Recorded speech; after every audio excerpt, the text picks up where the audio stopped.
Dinarayo ang Divisoria ng Christmas shoppers na gustong makatipid at para lalong makamenos sa gastos. Ang mga parokyano kanya-kanyang tawad sa mga nagtitinda. Balitang hatid ni Von Aquino. Kilala ang Divisoria sa mga panindang bagsak presyo na siguradong swak sa ating mga bulsa. Pero hindi pa rin nawawala ang tawaran o pakikipag-bargain maging sa tinatawag nilang night market. Sikat Lubiano matatamis ng ngiti ang isinalubong sa vendor na si Mark na makipagtawaran siya sa t-shirt na kanyang binili. Kaya naman, Kuya, 250 na lang. Sige na, please. Mura, tapat na po yung mami. Kuya, Pasko naman, di ba? Tsaka maganda naman ang bumibili. Kaya. Sige naman, pili lang. Gana, dalawa na 150 ma'am. Siyempre, dala-dala sa charm, sa mga ngiti, look. Good look. Kailangan talaga mabait.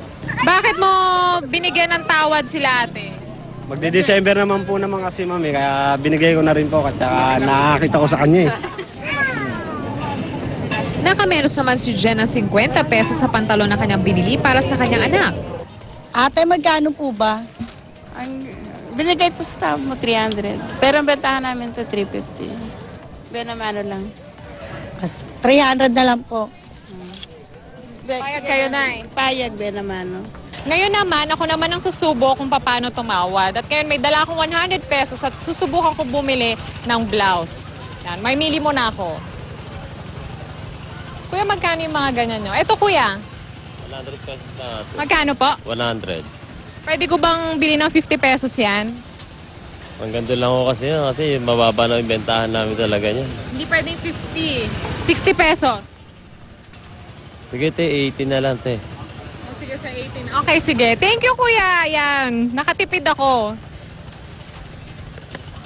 Nabili ko itong blouse na to ng 80 pesos lang.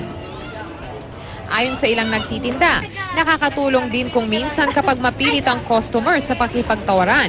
Pero syempre, ikinukonsidera pa rin nila ang tubo nila sa kada paninda. Von Aquino, GMA News.